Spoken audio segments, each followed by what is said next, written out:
Hello friends, welcome back to our YouTube channel GK with मी।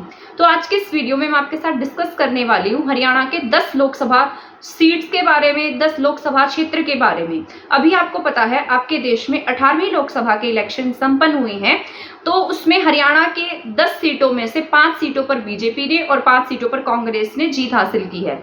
लेकिन ये हमारे exam के लिए कैसे इंपॉर्टेंट हो सकते हैं, उन सब के बारे में मैं आपको बताने वाली हूँ। इस वीडियो में आपको बताऊंगी 10 की 10 लोकसभा सीट्स के बारे में, 10 के 10 एमपी के बारे में, उनकी क्या क्या हिस्ट्री रही है, उनका राजनीतिक करियर कैसा रहा, ठीक है, कौन सी सीट से कौन एमपी है और ये आपके एग्जाम के पॉइंट ऑफ व्यू से कैसे इंपॉर्टेंट हो सकता है। तो आप इस वीडियो को लास्ट तक देखिएगा, सारा का सारा मैं आपको ये रिटन फॉर्म में बताने वाली हूँ। ठीक है, जैसे आपको पता आपके हरियाणा में 10 लोकसभा क्षेत्र हैं, जिसमें से गुरुग्राम है, हिसार है, अंबाला है, रोहतक है, ठीक है। इसके साथ साथ फरीदाबाद है, भिवानी महेंद्रगढ़ की सीट एक है, सिरसा सोनीपत है, कुरुक्षेत्र और करनाल है। ये 10 सीटें आपके हरियाणा में लोकसभा क्षेत्र की सीटें हैं, ठीक है, जिनके अभी हाल ही में इलेक्शन संपन्न हुए हैं। तो अभी आप इस वीडियो में लास्ट तक बने रहिएगा, इसमें मैं आपको एक एक डिटेल जो है एमपी के बारे में और लोकसभा क्षेत्र के बारे में देने वाली हूँ। तो इस वीडियो में बने रहिएगा, अभी पीडीएफ के थ्रू मैं आपको सारी की सारी डिटेल्स प्रोवाइड कराऊंगी। तो अभी बने रहिए, अभी पीडीएफ के थ्रू आपको देखने को मिलेगी सारी क्लास। ठीक है, तो जैसा कि अभी मैंने आपको बताया है कि अभी हम जानने वाले हैं हरियाणा की सभी सीट्स के बारे में। अभी आपके हरियाणा में जो ये लोकसभा इलेक्शन हुए थे उसकी 10 की 10 सीटों का रिजल्ट आ चुका है। बट इसके ये जो हमारे एग्जाम के पॉइंट ऑफ व्यू से क्या क्या इंपॉर्टेंट रहने वाला है, ये सब हम इस पीडीएफ वाली वीडियो में एक्सप्लेनेशन के साथ जानने वाले हैं। तो आप लास्ट तक इस वीडियो में बने रहिएगा, ये आपके लिए बहुत यूजफुल रहेगी। ठीक है, फिर चाहे आप कोई भी एग्जाम दे रहे हो, सभी एग्जाम के लिए, हरियाणा के एग्जाम्स के लिए इंपॉर्टेंट है। तो हरियाणा की एमपी की लिस्ट की बात कर लेते हैं। तो सबसे पहले मैं आपको बता देती हूँ, आपके सेंटर में ये 18वीं लोकसभा के चुनाव संपन्न हुए थे, जो कि आपकी 543 सीट पर संपन्न हुए। 7 चरण में इलेक्शन हुए थे। ठीक है, इसकी एक कंप्लीट डिटेल्ड वीडियो आएगी जिसमें कंप्लीट लोकसभा चुनाव के बारे में जानकारी होगी। अभी शाम तक आपके जो मंत्रिमंडल है उसका विस्तार हो जाएगा, तो वो बाद में हम पढ़ेंगे। ठीक है, तो आप सभी को पता है हरियाणा में हमारे यहाँ पर 10 सीटें हैं लोकसभा की। अगर आपको इसको याद नहीं होती है कि कौन से एरिया की कौन सी सीट है, तो आप इस तरीके से इसको याद रख सकते हैं। घर FB सै के, ठीक है, मतलब SK घर FB SK से, ठीक है, GHER घर, फिर FB, फिर सै के मतलब SK, फिर सै के SK, ठीक है, ऐसे याद रखिएगा।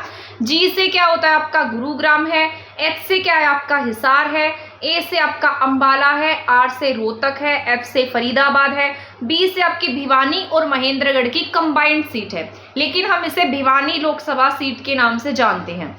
S से आपकी सिरसा सीट है, K से करनाल है, S से सोनीपत एंड K से कुरुक्षेत्र सीट है। ठीक है, अब यहाँ पर हम सबसे पहले जानेंगे, इसी सीरीज में मैंने इन सभी सीट्स को लिखा है। तो सबसे पहले अभी हम पढ़ने वाले हैं गुरुग्राम सीट के बारे में, गुरुग्राम लोकसभा क्षेत्र के बारे में। अगर हम गुरुग्राम की बात करते हैं तो गुरुग्राम से आपके अभी हाल ही में जो एमपी बने हैं उनका नाम है राव इंद्रजीत सिंह। ठीक है, पिछले कार्यकाल में भी यही यहाँ से एमपी थे और इस बार भी एमपी कौन बने हैं, राव इंद्रजीत सिंह बने हैं। रेवाड़ी के रहने वाले हैं ये, लेकिन गुरुग्राम सीट से ये क्या चुने गए हैं, सांसद चुने गए हैं। राज बब्बर जो कांग्रेस से थे, इनको हराकर ये क्या बन गए हैं, एमपी बन गए हैं। ठीक है, राव इंद्रजीत सिंह बीजेपी से है और आपको पता होना चाहिए 5 इस बार बीजेपी के सांसद हैं हरियाणा से और 5 सांसद आपके कांग्रेस से हैं।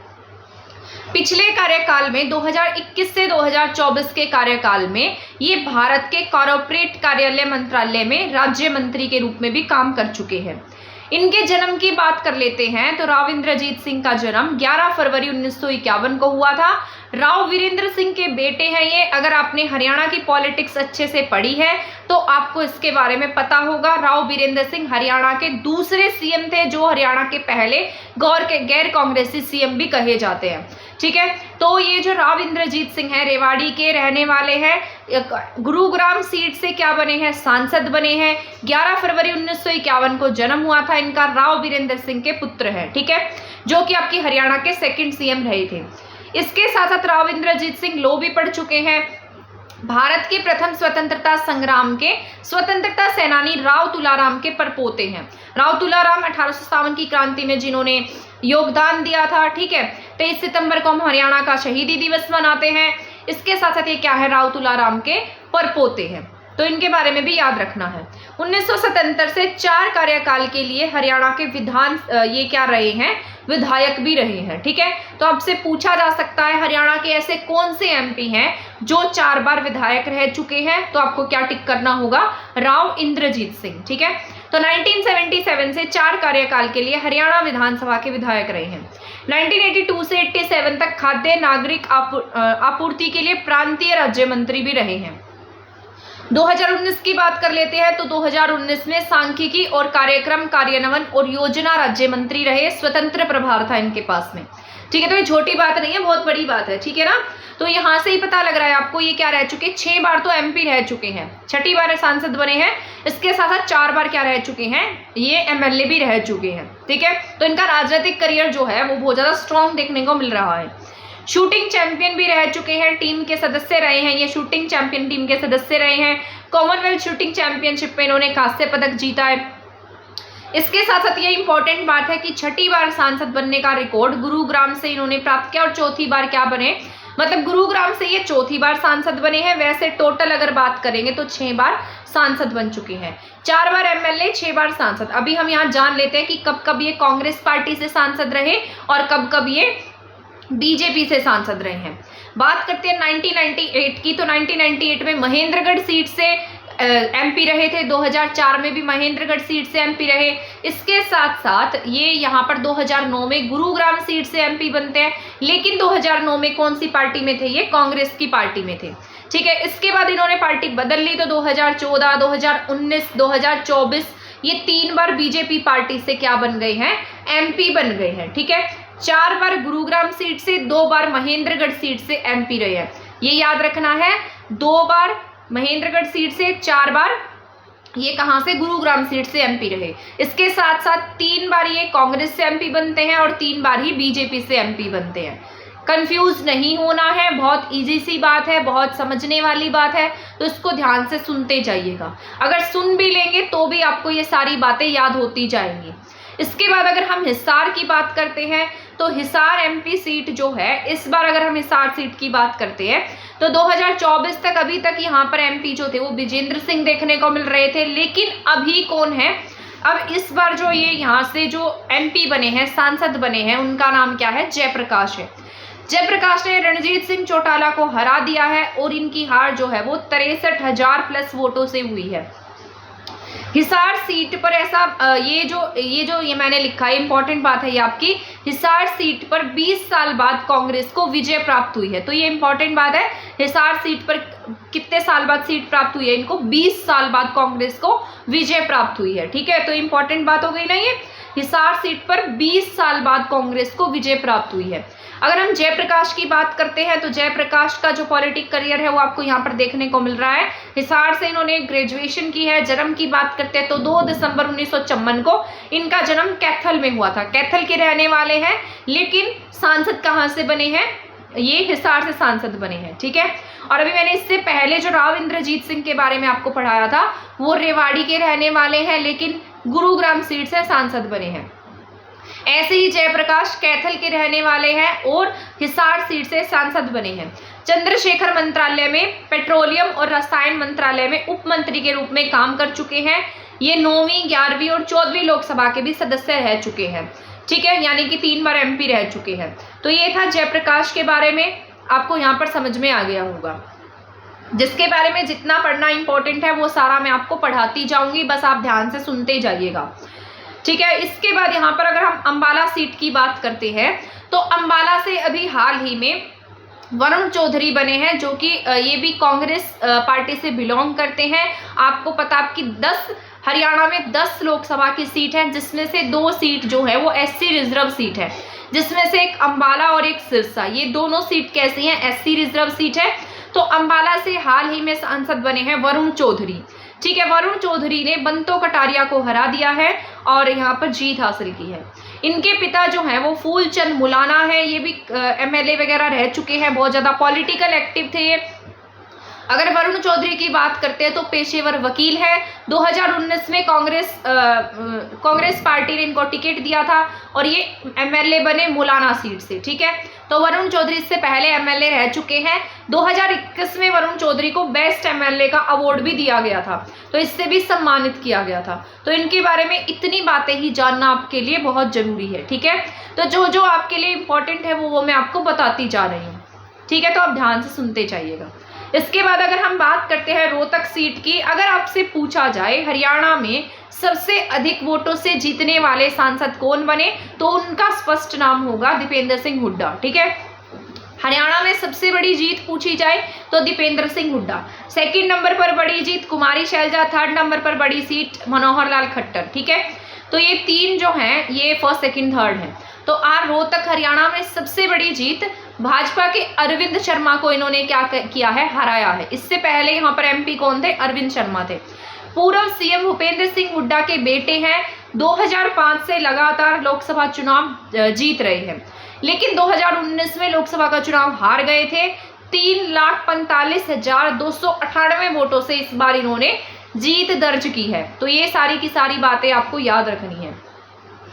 4 जनवरी 1978 को इनका जन्म होता है। ये इनके बारे में भी थोड़ा डिटेल से हम पढ़ लेते हैं। इनके परदादा कौन थे, मातूराम थे। आपने मातूराम के बारे में हरियाणा जीके में पढ़ा होगा। मातूराम जो है वो स्वतंत्रता सेनानी थे, गांधी जी के सहयोगी थे। ठीक है, अगर इनके दादाजी के बारे में पढ़ा होगा तो ये भी बहुत ज्यादा पॉलिटिकल एक्टिव थे। रणवीर सिंह हुड्डा इनके दादाजी का नाम था। संविधान सभा के सदस्य रहे थे। ठीक है, रोहतक लोकसभा से 3 बार जीतकर सांसद बन चुके हैं। 2020 में राज्यसभा के सदस्य रह चुके हैं दीपेंद्र हुड्डा। ठीक है, रोहतक लोकसभा सीट से 12 बार, ये यहाँ पर ये जो पॉइंट है ये रोहतक लोकसभा सीट के बारे में है। रोहतक लोकसभा सीट से कांग्रेस जो है वो 12 बार जीत हासिल कर चुकी है। ठीक है, और वैसे यहाँ पर रोहतक सीट में अब तक 20 बार लोकसभा के इलेक्शन हो चुके हैं और ये 20वें सांसद कौन बने हैं, दीपेंद्र हुड्डा बने हैं। इन 20 में से 12 बार जीत किसने हासिल की है, कांग्रेस ने हासिल की है। ठीक है, तो अभी ये जो रोहतक सीट है किसकी हो गई है, कांग्रेस की हो गई है और दीपेंद्र हुड्डा यहाँ से सांसद बन गए हैं। हरियाणा में लोकसभा सीटों में सबसे बड़ी जीत इन्हीं की है। ठीक है, तो ये सारे पॉइंट आपको याद रखने हैं। अब हम बात कर लेते हैं फरीदाबाद की। फरीदाबाद से एमपी बने हैं कृष्णपाल गुर्जर। इससे पहले भी यही यहाँ पर एमपी थे, बीजेपी से हैं। 1977 में फरीदाबाद सीट जो है लोकसभा की ये अस्तित्व में आई थी। फरीदाबाद सीट पर बीजेपी तथा कांग्रेस दोनों का ही दबदबा रहा है। ठीक है, अभी हाल ही में कृष्णपाल गुर्जर ने यहाँ पर जीत हासिल की है। 2014 और 2019 के लोकसभा चुनाव में बीजेपी ने जीत हासिल की है। 2019 और 2024 में यहाँ से एमपी कौन बने हैं, कृष्णपाल गुर्जर बने हैं। 1977 से 2024 तक 13 लोकसभा चुनाव फरीदाबाद सीट पर संपन्न हुए हैं। तो ये याद रखना है, 1977 से 2024 तक 13 लोकसभा चुनाव क्या हुए, यहाँ पर संपन्न हुए। 6 बार यहाँ पर कांग्रेस ने जीत हासिल की और इस बार के चुनाव को मिलाकर 7 बार बीजेपी यहाँ से जीत हासिल कर चुकी है। कृष्णपाल गुर्जर की बात करते हैं तो मोदी सरकार में राज्य मंत्री रहे हैं। 1996 में विधानसभा का चुनाव लड़ते हैं और क्या बनते हैं, एमएलए बनते हैं। 1996 से 1999 तक हरियाणा की बंसीलाल की सरकार में क्या रहते हैं, मंत्री रहते हैं। तो इनका भी पॉलिटिकल करियर बहुत पुराना देखने को आपको मिल रहा है। अभी इस बार इन्होंने 1.72 लाख वोट से क्या की है, लोकसभा इलेक्शंस में जीत हासिल की है। अगर हम कृष्णपाल गुर्जर के जन्म की बात करते हैं तो मेवला महाराजापुर में इनका जन्म होता है। चुनाव क्षेत्र की बात करते हैं तो फरीदाबाद है। लोकसभा सीट की बात करते हैं तो फरीदाबाद है। ये भारत के ऊर्जा मंत्री रह चुके हैं 2021 से 2024 तक। भारी उद्योग मंत्रालय राज्य मंत्री रह चुके हैं और इसके साथ साथ हरियाणा विधानसभा के सदस्य रहे थे 2009 से 2014 तक। ठीक है, ये थे कृष्णपाल गुर्जर से रिलेटेड पॉइंट जो आपके फरीदाबाद सीट से क्या बने हैं, सांसद बने हैं। आई होप आपको ये सभी पॉइंट जो मैं आपको बताती जा रही हूँ ये आपको समझ में आते जा रहे होंगे। ये सब के सब आपके एग्जाम ओरिएंटेड है, आपके एग्जाम में पूछे जाने वाले क्वेश्चंस हैं, तो आप इनको ध्यान से सुनते जाइएगा। ठीक है, अब हम बात कर लेते हैं भिवानी महेंद्रगढ़ सीट के बारे में। तो भिवानी महेंद्रगढ़ की सीट भी जो है वो बीजेपी के द्वारा जीती गई है। निर्वाचन क्षेत्र जो है ये कब गठित होती है? 2002 में गठित भारतीय प्रशासन आयोग की सिफारिशों के कार्यान्वयन के एक भाग के रूप में 2008 में अस्तित्व में आती है। ठीक है, कब अस्तित्व में आई है? 2008 में अस्तित्व में आई है। इससे पहले ये भिवानी सीट थी, बाद में महेंद्रगढ़ को भी इसमें शामिल कर लिया गया। आज ये भिवानी लोकसभा सीट के नाम से जानी जाती है, लेकिन इसमें महेंद्रगढ़ के भी इलाके शामिल हैं, इसीलिए हम इसे भिवानी महेंद्रगढ़ लोकसभा क्षेत्र के नाम से भी जानते हैं। अगर हम भिवानी महेंद्रगढ़ लोकसभा सीट की बात करते हैं तो ये बीजेपी ने इस पर जीत दर्ज की है, और जो धर्मवीर सिंह हैं उन्होंने यहाँ से सांसद बन गए हैं। इससे पहले भी धर्मवीर सिंह चौधरी ही यहाँ से सांसद हैं। 2009 से 2014 तक भिवानी सीट से श्रुति चौधरी क्या रही हैं? एमपी रह चुकी हैं। और 2019 से 2024 में कौन रहे हैं? धर्मवीर सिंह रहे हैं। 2014 से 2019 में धर्मवीर सिंह रहे हैं। ये तीसरी बार यहाँ से एमपी बन रहे हैं। ठीक है, तो ये याद रखना है। इससे पहले 2009 से 2014 तक कौन रही थी? श्रुति चौधरी एमपी रह चुकी हैं। इसके बाद जितनी बार अभी एमपी बने हैं तो धर्मवीर सिंह बने हैं। ठीक है, तो ये तीसरी बार यहाँ से एमपी बन रहे हैं। इन्होंने किसको हराया है? कांग्रेस प्रत्याशी राव दान सिंह को हराया है। और इनकी जो वोटिंग का आंकड़ा था वो बहुत ज़्यादा इसमें डिफरेंस देखने को नहीं मिला था। ठीक है, भिवानी महेंद्रगढ़ सीट पहली बार 2009 में अस्तित्व में आई। 2008 में मतलब परसीमन वगैरह के बाद में ये सीट बनी। 2009 में यहाँ पर इलेक्शन हुआ था, इसलिए लिखा है कि 2009 में अस्तित्व में आई। 2008 से पहले भिवानी और महेंद्रगढ़ की सीटें अलग अलग थी। 2008 में परसीमन के बाद इन दोनों सीटों को मिलाकर एक कर दिया गया था।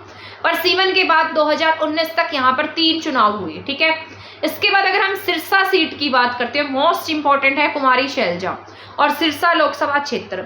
आपको पता होना चाहिए सिरसा लोकसभा क्षेत्र जो है ये कैसा क्षेत्र है? एससी रिजर्व सीट है ऑफ लोकसभा। ठीक है, इसके साथ साथ सिरसा और अंबाला ये दोनों सीटें कैसी हैं? एससी रिजर्व सीट है। अंबाला से भी मैंने आपको बताया था, अंबाला से कौन बने हैं सांसद? वरुण चौधरी बने हैं, है ना, याद है ना, बंतो कटारिया को हराया है। सिरसा की बात कर लेते हैं तो यहाँ पर इससे पहले सुनीता दुग्गल एमपी थी, अभी यहाँ पर कुमारी शैलजा हैं। कौन सी, कहाँ से बिलोंग करती हैं? कांग्रेस से बिलोंग करती हैं। बीजेपी के अशोक तंवर को इन्होंने हराया है। ठीक है, 2,68,497 वोट से इन्होंने जीत दर्ज की है। इससे पहले यहाँ पर जो एमपी थी वो सुनीता दुग्गल थी। अगर हम कुमारी शैलजा की बात करते हैं तो कुमारी शैलजा का जन्म प्रभुवाला हिसार में होता है। 24 सितंबर 1962 को ये इनका जन्म होता है। कुमारी शैलजा 3 बार लोकसभा और 1 बार राज्यसभा सांसद रह चुकी हैं। तो ये इंपॉर्टेंट पॉइंट्स हैं, इनसे रिलेटेड इनको आपको याद रखते जाना है। कुमारी शैलजा 3 बार लोकसभा और 1 बार राज्यसभा की क्या रह चुकी हैं? सांसद रह चुकी हैं। 1991 में पहली बार सिरसा लोकसभा से सांसद बनी थी, फिर 1996 में सिरसा लोकसभा सीट से सांसद बनी। नरसिम्हा राव की सरकार में मंत्री रही। 2004 में अंबाला सीट से इन्होंने इलेक्शन लड़ा और वहां पर भी जीत दर्ज की, और तभी मनमोहन सरकार में यानी कि कांग्रेस की सरकार में मंत्री बनी थी। तो कुमारी शैलजा का भी पॉलिटिक करियर बहुत ज़्यादा एक्टिव देखने को मिल रहा है, बहुत पुराना देखने को मिल रहा है। ठीक है, अब बात कर लेते हैं करनाल सीट के बारे में। करनाल सीट के बारे में आप सभी जानते हैं, इनके अभी कैबिनेट मंत्री बनने के जो चांसेस है वो बढ़ गए हैं। ठीक है, अभी इनके बारे में शाम तक पूरी डिटेल आ जाएगी, जिसके बारे में आपको लोकसभा की जो सीट्स बताऊंगी, लोकसभा की जो इलेक्शंस बताऊंगी, उसमें कंप्लीट डिटेल के साथ पढ़ाने वाली हूँ कि कहाँ पर कौन मंत्री बना है। तो अगर हम करनाल सीट की बात कर लेते हैं तो करनाल सीट से मनोहर लाल खट्टर जी जो हैं वो क्या बन गए हैं? एमपी बन गए हैं। इन्होंने किसको हराया है? दिव्यांशु बुद्धि राजा को हराया है। 2,19,000 वोटों से ये हार गए हैं, दिव्यांशु बुद्धि राजा। ठीक है, इससे पहले यहाँ पर 2019 में जब लोकसभा के चुनाव हुए थे तो संजय भाटिया जो हैं ये यहाँ से एमपी बने थे और सबसे बड़ी जीत दर्ज की थी। 6,56,000 वोटों से यहाँ से जीते थे, जो कि बहुत बड़ी बात थी। मोदी जी से भी ज़्यादा वोट इन्होंने हासिल किए थे, मतलब उनसे भी ज़्यादा वोटों से जीत हासिल की थी। अगर हम बात कर लेते हैं हमारे हरियाणा के पूर्व सीएम मनोहर लाल खट्टर की, तो इनका जन्म आप सभी को पता होना चाहिए। 5 मई 1954 को इनका जन्म होता है। हरियाणा राज्य के पूर्व सीएम है। 26 अक्टूबर 2014 को हरियाणा के 10वें सीएम बने थे ये। इसके साथ साथ 12 मार्च 2024 के इन्होंने यहाँ से त्याग पत्र दे दिया और नायब सिंह सैनी हरियाणा के सीएम बन गए। 18 वर्ष बाद सीएम पद पर विराजमान होने वाले पहले गैर जाट नेता बने। ठीक है, इसके बाद आरएसएस के प्रचारक रह चुके हैं। अगर हम इनके जन्म की बात करते हैं तो निदाना गांव रोहतक में इनका जन्म होता है, फिर ये बनियानी गांव में आकर रहने लगते हैं। अब इसके बाद अगर हम सोनीपत सीट की की बात कर लेते हैं तो सोनीपत सीट जो है यहाँ से एमपी बने हैं सतपाल ब्रह्मचारी, कांग्रेस के हैं, सोनीपत के गंगोली गांव के रहने वाले हैं। इन्होंने बीजेपी के मोहन लाल बडोली को हराया है, 21,000 वोटों से जीते हैं, बहुत ज्यादा मार्जिन नहीं है, ठीक है, फिर भी इन्होंने जीत हासिल की है। 2012 में इनकी राजनीतिक करियर शुरू होता है, 2012 में इलेक्शन लड़ते हैं, 2022 में इलेक्शन लड़ते हैं, लेकिन वहां से चुनाव हार जाते हैं। हरिद्वार में ज्यादा एक्टिव है ये, वैसे तो हरियाणा से बिलोंग करते हैं, लेकिन बाद में ये हरिद्वार में जाकर रहने लग गए थे तो वहां पर ज्यादा एक्टिव है। भूपेंद्र सिंह हुड्डा के करीबी कहे जाते हैं। इससे पहले अगर सोनीपत लोकसभा क्षेत्र की बात की जाए तो यहाँ पर एमपी की बात करते हैं तो रमेश चंद्र कौशिक यहाँ से एमपी है। इसके बाद कुरुक्षेत्र सीट की हम बात कर लेते हैं। कुरुक्षेत्र सीट से बीजेपी के नवीन जिंदल ने जीत हासिल की है। कुरुक्षेत्र आपको पता है 1973 में जिला बनता है और लोकसभा सीट कब गठित होती है, 1977 में होती है। इससे पहले ये कैथल लोकसभा क्षेत्र में के अंडर में सीट आती थी। कुरुक्षेत्र जिला अंबाला मंडल का भाग था, ठीक है। 1970 से 2019 तक यहाँ पर 10 चुनाव हुए हैं। 3 बार कांग्रेस ने यहाँ पर जीत हासिल की है और 2 बार बीजेपी ने यहाँ पर जीत हासिल की है। 2019 में बीजेपी से एमपी मतलब यहाँ पर 2019 में जो बीजेपी से एमपी रहे थे वो नायब सिंह सैनी रहे थे। अगर अब ये नायब सिंह सैनी क्या है, सीएम है। नवीन जिंदल की बात कर लेते हैं तो नवीन जिंदल जो है वो हिसार से बिलोंग करते हैं। 9 मार्च 1970 को नवीन जिंदल का हिसार में जन्म होता है। 14वीं 15वीं लोकसभा में कुरुक्षेत्र सीट से एमपी बनते हैं। Jindal steel and power limited के अध्यक्ष हैं। आज जो हम अपने घरों में राष्ट्रीय ध्वज फहरा सकते हैं तो उसके लिए जो लड़ाई लड़ी थी वो भी नवीन जिंदल के द्वारा लड़ी गई थी। उन्होंने ही भारतीयों को अधिकार दिलाया था अपने घरों में राष्ट्रीय ध्वज फहराने का, तो इसके लिए भी नवीन जिंदल को जाना जाता है, ठीक है। ये थी आपकी पूरी की पूरी 10 लोकसभा क्षेत्र के बारे में जानकारी। तो गुरुग्राम से कौन बने, राव इंद्रजीत सिंह बने हैं, उनके बारे में आपको बता चुकी हूँ। 6 बार सांसद रह चुके हैं, 6 बार सांसद, 4 बार एमएलए, ठीक है। इसके बाद मैंने आपको बताया हिसार लोकसभा क्षेत्र के बारे में। हिसार से कौन है, जयप्रकाश है, रणजीत सिंह चौटाला को उन्होंने हराया है, ठीक है। वो भी जो चंद्रशेखर जी की जो मतलब सरकार थी उसमें मंत्री रह चुके हैं।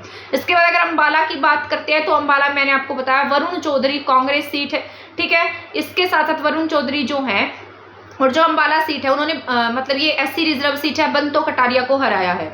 इसके बाद रोहतक सीट की बात कर लेते हैं। दीपेंद्र हुड्डा वहां से जीते हैं, सबसे ज्यादा वोटों से इन्होंने जीत दर्ज की है, मतलब सबसे ज्यादा वोट से जीत गए हैं, ठीक है। इसके बाद अगर हम बात करते हैं फरीदाबाद सीट की, फरीदाबाद सीट से कृष्णपाल गुर्जर बने हैं। ये भी कैबिनेट मतलब जो आपकी मोदी सरकार है उसमें स्वतंत्र प्रभार मंत्री रह चुके हैं, ठीक है। इतना ही याद रख लेना। इससे पहले भी ये वहां पर एमपी रह चुके हैं, फरीदाबाद में भी पिछले कार्यकाल में यही एमपी थे। इसके बाद भिवानी महेंद्रगढ़ सीट की बात करते हैं तो वहां पर कौन बने हैं, धर्मवीर सिंह बने हैं। धर्मवीर सिंह जो हैं ये तीसरी बार यहाँ से एमपी बन रहे हैं। इससे पहले श्रुति चौधरी यहाँ से एमपी बनती थी, ठीक है। इसके बाद अगर हम बात करते हैं सिरसा क्षेत्र की, सिरसा क्षेत्र भी एससी रिजर्व सीट है। इससे पहले वहां पर सुनीता दुग्गल एमपी थी। इस बार कौन बनी है, कुमारी शैलजा बनी है। कुमारी शैलजा ने किसको हराया है, अशोक तंवर को हराया है, ठीक है। आ रहा है समझ में। इसके बाद अगर हम बात करते हैं कुरुक्षेत्र सीट की, कुरुक्षेत्र सीट से नवीन जिंदल ने जीत दर्ज की है, ठीक है। तो ये भी मैं आपको बता चुकी हूँ। इसके बाद अगर हम बात करते हैं सोनीपत सीट की, सोनीपत सीट से सतपाल ब्रह्मचारी जीते हैं, उन्होंने मोहन बडोली को हराया है, ठीक है। इसके बाद अगर हम करनाल सीट की बात करते हैं तो हमारे पूर्व मुख्यमंत्री मनोहर लाल खट्टर जी यहाँ से क्या बन गए, एमपी बन गए। उनके पूरे चांसेस हैं आज मिनिस्टर बनने के, ठीक है। तो ये सारी बातें जितनी भी मैंने आज आपको बताई हैं आई होप आपको समझ में आई होंगी। सारी आपके एग्जाम के पॉइंट ऑफ व्यू से इंपॉर्टेंट है, तो उसको देख लीजिएगा, पढ़ लीजिएगा। सिर्फ एक बार रीड भी कर लेंगे तो भी आप इन क्लासेस को भूलेंगे नहीं और आपका एग्जाम पास में है तो इन टॉपिक्स में से आपके क्वेश्चन आने के चांसेस ज़्यादा रहेंगे, ठीक है। अब मिलेंगे हम नेक्स्ट क्लास में नेक्स्ट टॉपिक्स के साथ, तब तक चैनल के साथ बने रहें। चैनल को सब्सक्राइब नहीं किया है तो सब्सक्राइब कर दें, वीडियो को शेयर नहीं किया है तो प्लीज़ इसे शेयर करना ना भूलें। तब तक थैंक यू, धन्यवाद।